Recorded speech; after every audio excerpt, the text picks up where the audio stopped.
Comme vous le savez, la Première Dame est vice-présidente de cette organisation. C'est la raison pour laquelle elle est également, premièrement ici d'ailleurs, pour porter ce plaidoyer. Par rapport à la prévention du cancer, on doit beaucoup travailler sur l'information parce que les gens peuvent être malades mais ils ne peuvent pas se faire soigner vu que ça coûte extrêmement cher. Donc il faut qu'on travaille là-dessus. Dans notre compagnie, nous avons une expertise vraiment sur la partie diagnostic et imagerie également. Donc tout ce qui est les images qui vont nous permettre de détecter au plus tôt les cancers. Donc on doit rester en contact alors pour voir éventuellement comment travailler ensemble. Ce serait vraiment une très bonne chose. Pas seulement pour le Congo mais pour l'Afrique.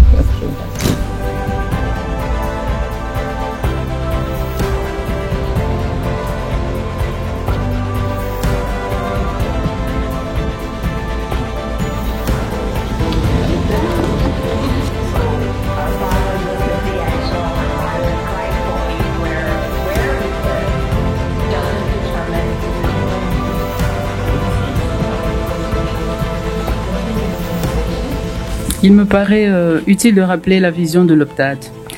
L'OPDAD qui est l'Organisation des Premières Dames d'Afrique pour le développement. C'est une Afrique développée avec des enfants, des jeunes et des femmes en bonne santé et autonomisées. Les rôles de Premières Dames d'Afrique dans la promotion du développement et la réduction des inégalités.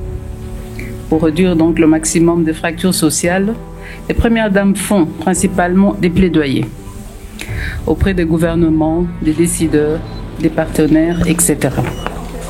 Mais également de la sensibilisation, de la formation, l'information et la vulgarisation. Pour faire le lien entre le rôle des Premières Dames et la lutte contre le cancer, le sujet qui nous réunit aujourd'hui, les Premières Dames d'Afrique travaillent pour contribuer à la réduction de la mortalité prématurée due au cancer. Nouer des partenariats stratégiques nécessaires au renforcement des initiatives et les programmes sur les cancers du col de l'utérus. Comme initiative déjà portée par l'OPDAD dans la lutte contre le cancer, les partenaires avec lesquels l'OPDAD a eu à mener des activités liées au cancer sont respectivement Roche, Merck et OMS entre autres. Ces activités ont ciblé spécifiquement la prévention et le contrôle des cancers de l'appareil reproducteur féminin, la prise en charge et la lutte contre la stigmatisation de l'infertilité, ainsi que du cancer chez la femme. Les renforcements des capacités de communication grâce aux plateformes sociales et l'amélioration de l'accès aux soins de santé dans les domaines de la fertilité et des soins contre le cancer. Il a été suggéré de consacrer l'organisation comme une championne de la prévention et l'éradication du cancer du col de l'utérus.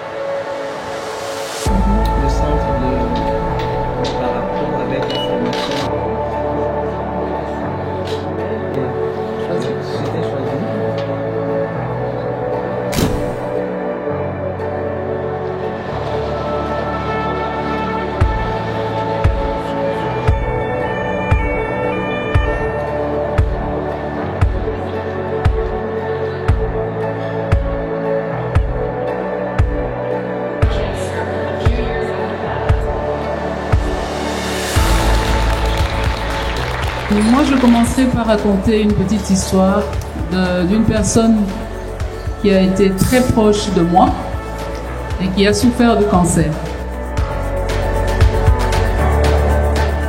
Cette personne a souffert pendant plus ou moins 6 mois. Elle ne savait pas de quoi elle souffrait. Pendant des mois, elle a changé des hôpitaux dans toute la capitale. Rien à faire. Je lui ai envoyé des médicaments pour soigner l'estomac. Ça pouvait aller pendant 2 jours et ça revenait encore. Et au finish, elle a dû quitter le pays pour aller en Afrique du Sud. Et là, elle avait le cancer du pancréas. Mais c'était déjà à un stade très avancé. Et là, ça a été détecté en retard. Donc ça, c'est un cas qui m'est arrivé d'une personne très proche de moi. C'est pour dire que on a ce problème-là de diagnostic.